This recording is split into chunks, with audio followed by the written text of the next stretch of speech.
Coach, nice big win over the weekend, first sweep of the season. Swankler named Rookie of the Week. What's your takeaways from the weekend?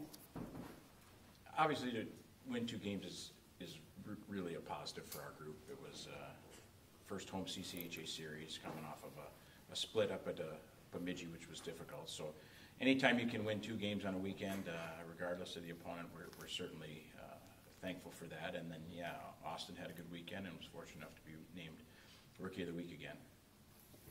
You've got another big road trip heading up to Mankato. They're playing very, very well going into their house after they had a split. What are you preparing for?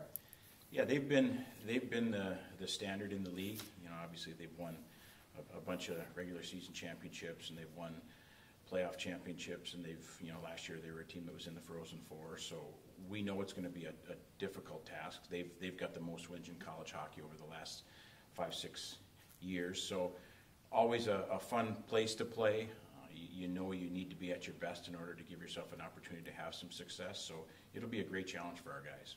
Dryden McKay is playing very well for them. How do you approach a goalie that's been hot as he has? Yeah, he's just been an outstanding goaltender from the day he walked on their campus.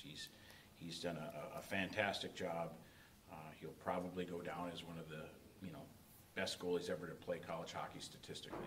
He's got the career shutout record now, and his win total will be real high, and he's been as good a goalie as there's been in college hockey during his time. He's a very, very good college goalie.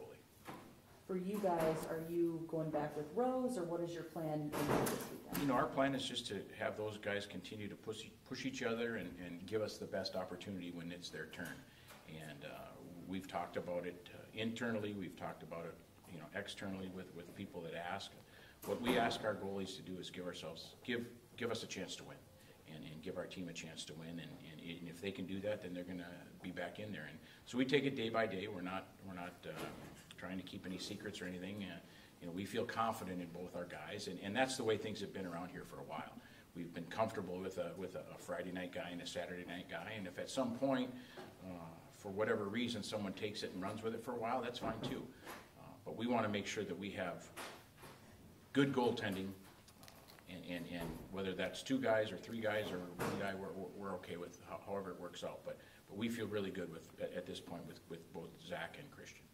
Are you guys planning to bus up or fly up, or what's the travel? Yeah, the plan is to bus up. We'll leave Wednesday night. We've got a real nice sleeper bus that allows us to leave the night before, and guys get a good night's sleep, and then we get there in the morning for breakfast. So because it's early in the year, very similarly to the Bemidji trip, it's early in the year, the roads are good, there isn't 3-4 feet of snow up there yet, so we'll bus up and grind it out and hopefully have a good trip. Coach, last week we talked about special teams and how they were starting to kind of come into their own. They had a really good weekend this past weekend. Is that starting to become a strength of your team in your eyes? We hope so. The penalty kills consistently gotten a little better each weekend, and their numbers show that. And then, like we talked about with the power play, we felt like they were getting good looks, and maybe we're one more pass away or a tip here away or another opportunity away, and for them to get 3 power play goals on the weekend certainly boosts their confidence, and ultimately we want and we need our special teams to be a strength of our team in order for us to have some sustained success. Tell us a little bit more about Austin. What's he been able to do since he got here to kind of elevate his game? Now, obviously, again, player of the week, rookie of the week this week. What's he been able to do since he set foot on campus to elevate his game? He's like everybody, especially our young guys. We're trying to get them to understand the importance of today. Do a good job today. Have a great workout this morning. Have a great practice, and then have a great day at school. And the more times you can do that, it allows you to be successful on the weekend. So if you're stacking up a bunch of good practices, it gives you the opportunity to be good on the weekend. Just like in school, if you have good days in class and you're on it and you're studying and you're doing your homework and you're taking care of your assignments, you're going to have a better opportunity to do well on the test when it comes.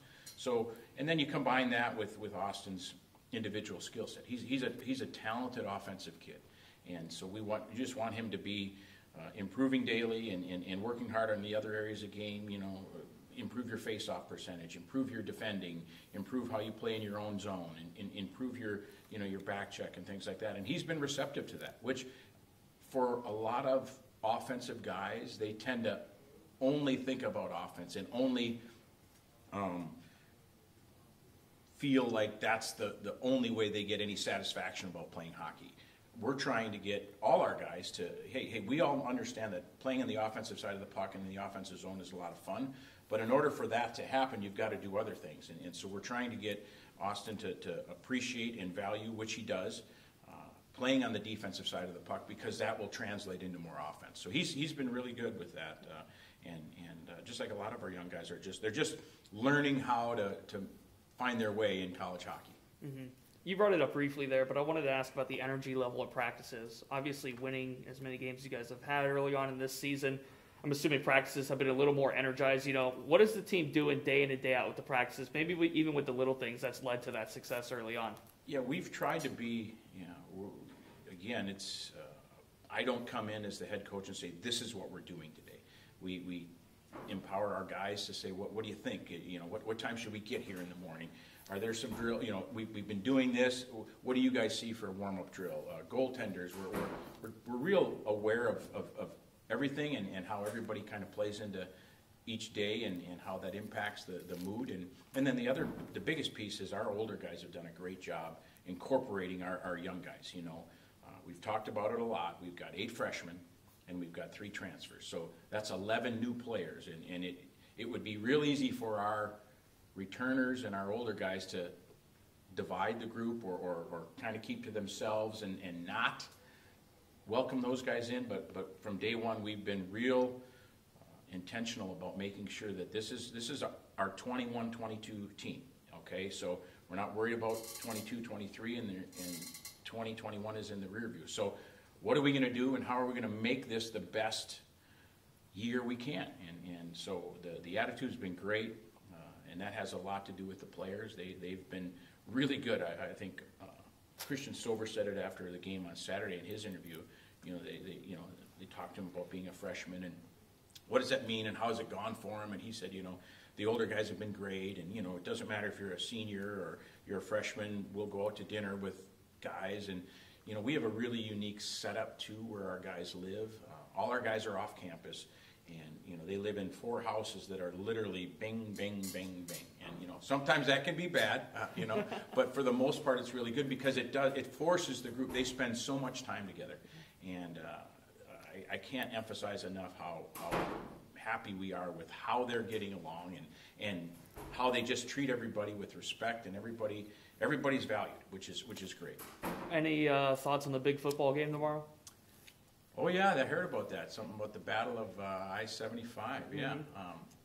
Well, if I gave you my true feelings, I'd probably get in trouble. But I wish the best for Coach Leffler and the Falcons, and I believe that they're going to be prepared for the Battle of I-75. And it's a great rivalry, and in our sport we don't really have a rivalry with Toledo because they don't have a Division I hockey team. So we have to kind of live vicariously through the other sports in their battle with Toledo, and we're always supporting our fellow Falcons, so we wish the football team the best. Our guys will all be there.